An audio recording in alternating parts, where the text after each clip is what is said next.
Assalamualaikum warahmatullahi wabarakatuh. Bertemu lagi bersama saya Muhammad Syadikun yang insyaallah akan melanjutkan materi IPA bab 3 zat, ya, wujud zat dan perubahannya.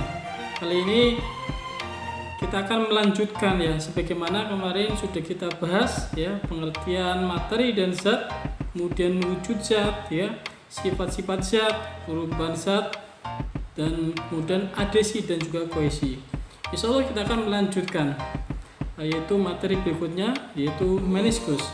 Anak-anakku yang dirahmati oleh Allah SWT, tetap semangat, ya. Mari kita sebelum menyimak materi ini, alangkah baiknya kita berdoa.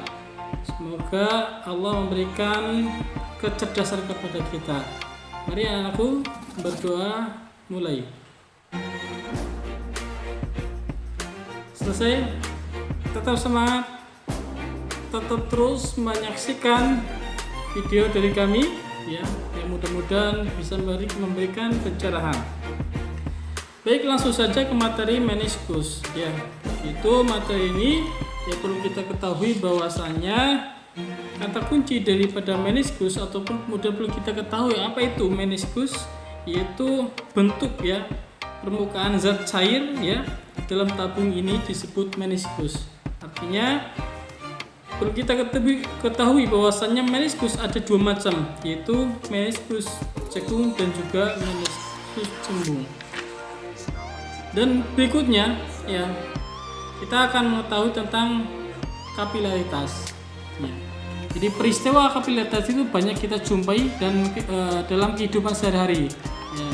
Contoh misalkan handuk, kaos, dan misalkan pakaian yang kamu pakai, gitu, ya.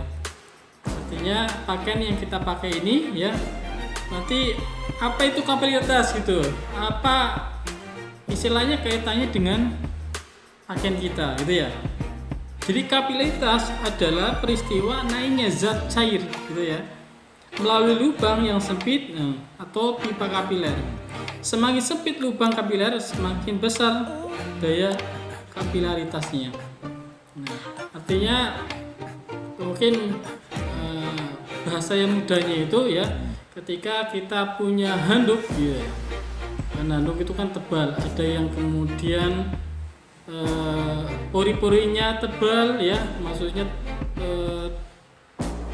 pori-porinya itu jaraknya yang berdekatan dan juga ada yang lebar. Itulah contoh terkecil.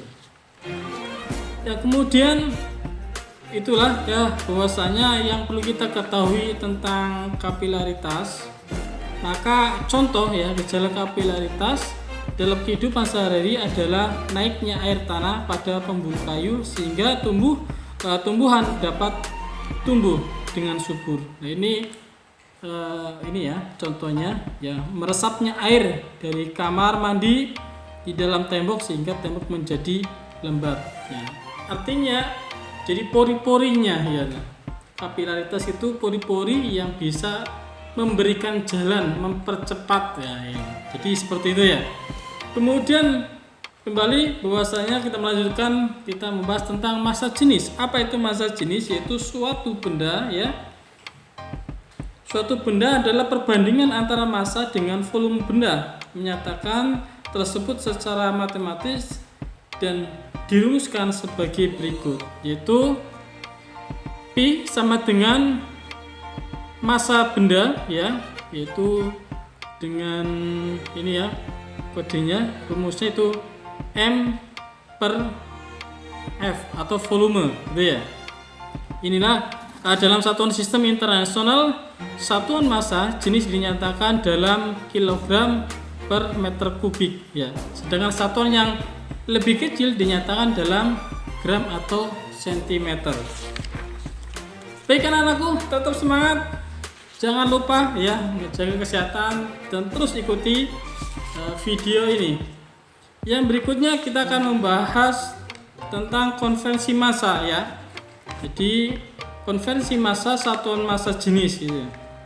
Jadi dalam satuan internasional satuan massa jenis dinyatakan kilogram per meter kubik. Namun demikian satuan massa jenis kadang-kadang dinyatakan dalam gram per sentimeter kubik. Nah ini jadi nanti kita akan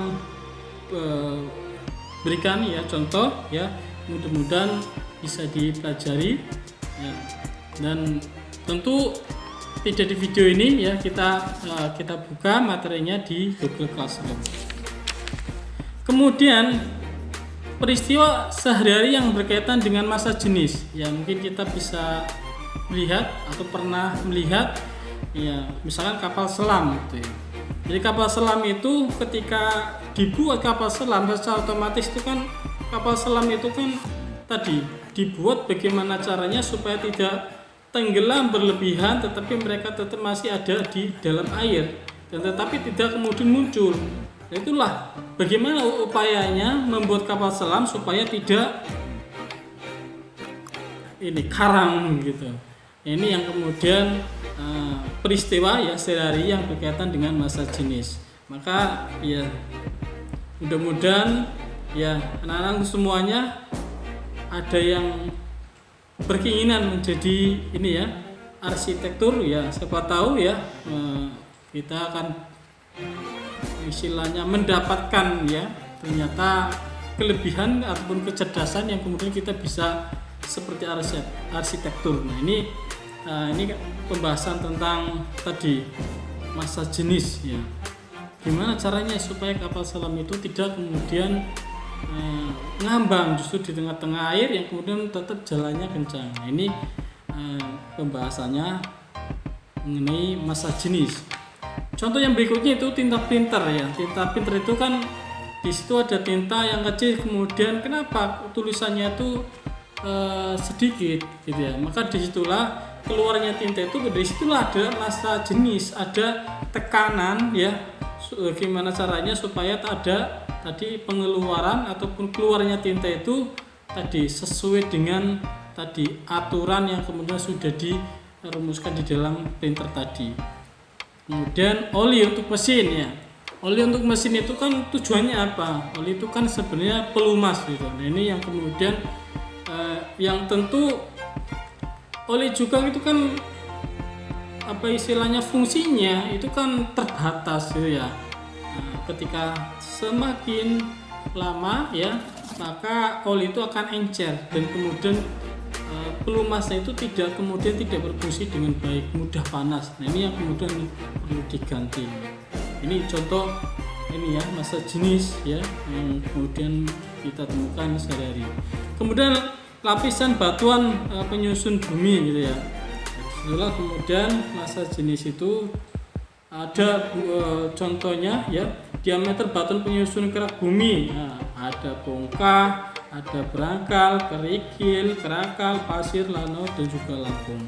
Nah, ini yang kemudian disitulah ya kenapa di dalam bumi itu ya tadi ada lapisan-lapisan, karena memang Allah ciptakan itu ya supaya tadi enggak langsung ambles gitu ya.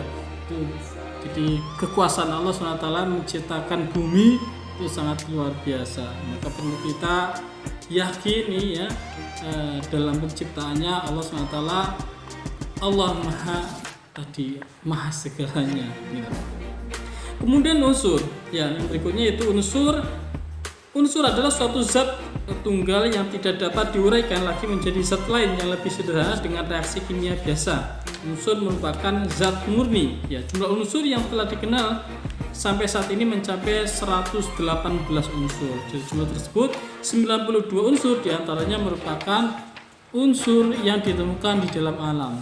Contoh unsur ya metaloid atau semi logam ya.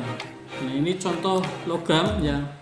Ini contoh-contoh unsur ini nanti bisa kita ketemukan di dunia ini, biasanya permetalan atau metal, bukan seperti orang yang metal gitu ya. Tapi dulu pengalaman Ustadz itu di dunia marketing ini, di dunia marketing yang menjual kawat telas yang bentuk-bentuk logam itu perlu kita ketahui. Nah ternyata kita ketemu lagi ya, mengingat lagi ya unsur-unsur logam. Gimana caranya logam yang satu dengan yang satu supaya bisa nyatu? Itu dulu Ustadz sempat ada kelebihan di situ di dunia marketing, sehingga memang kami bergerak dulu di marketing itu pernah memahami termasuk logam-logam apa yang kemudian cocok supaya kekuatannya itu hampir mirip dengan logam yang pernah patah, tetapi nanti kekuatannya itu bisa 98% masih kuat lagi. Ini yang menarik itu ya, kita belajar unsur logam gitu. Maka disitulah contoh-contohnya, beberapa contoh unsur logam diantaranya lithium, natrium, ya, kalium, rubidium, magnesium, kalsium, ya, barium, besi, tembaga, emas, dan perak. Nah, di sini juga nanti akan ada ininya ya, apa istilahnya, ada grade-grade-nya juga. Nanti termasuk perak itu nanti grade-nya di mana. Nah, sehingga nanti ketika logam ini ya disatukan itu yang unsurnya sama itu yang mana saja, itu kan beda-beda gitu ya. Kita nanti kalau mungkin di dunia ini ya, di STM insya Allah lebih apa istilahnya, lebih rinci ya pembahasan tentang unsur gitu ya, ataupun SMA biasanya seperti itu. Kemudian unsur metaloid ya, unsur metaloid itu mempunyai sifat-sifat sebagaimana yang kita ketahui ya, lebih rapuh dari logam tetapi kurang rapuh dibandingkan non logam. Beberapa contoh unsur metaloid diantaranya yaitu boron, silikon, germanium, arsen, dan antimon. Yang berikutnya itu 3 ya, unsur non logam. Yaitu unsur non logam ya, beberapa unsur non logam diantaranya belerang, oksigen, nitrogen, fosforus, dan karbon. Yang berikutnya yaitu lambang unsur. Apa itu lambang unsur ya? Jadi lambang unsur yaitu lambang yang sebagaimana tadi unsur logam itu ya. Misalkan lambangnya apa? Ya, lambang unsur yang sampai sekarang kita gunakan ditemukan oleh yang menciptakan salah satunya yaitu John Jacob Berzelius ya. Beliau adalah orang Swedia ya, beliau ahli kimia ya. Mereka memberikan ini lambang unsur seperti halnya nitrogen ya, unsurnya itu N, hidrogen yaitu H. Nah, di sini nanti perlu kita ini ya pelajari karena ini juga penting dan insya Allah di dunia kerja ini juga akan kita temukan. Jadi unsur logam seperti aluminium, argentium, arum, barium, dan nah, di situlah kemudian ada lambang-lambang khusus ya. Nanti CR itu AL, AG itu apa, ini ada gitu ya. Jadi beberapa unsur. Kemudian unsur non logam apa saja, nah gitu. Nah, ini yang kemudian perlu kita ketahui di materi ini. Dan juga yang berikutnya yaitu senyawa. Apa itu senyawa? Adalah zat tunggal yang secara kimia dapat diuraikan lagi menjadi zat yang lebih sederhana.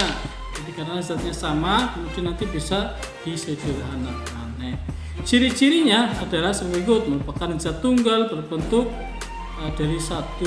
dari 2 unsur atau lebih. Nah, ini yang kemudian perlu kita ketahui di materi ini. Mungkin itu saja, kurang lebihnya saya mohon maaf. Silakan nanti dipelajari lagi di Google Classroom. Dan untuk pertemuan ke-10 ini ya, insya Allah anak-anakku semuanya silakan nanti dipelajari materi ini. Mudah-mudahan ke depan ketika ada tugas ya kita bisa selesaikan dengan baik. Saya akhiri, billahi taufiq wal hidayah. Wassalamualaikum warahmatullahi wabarakatuh. Tetap semangat.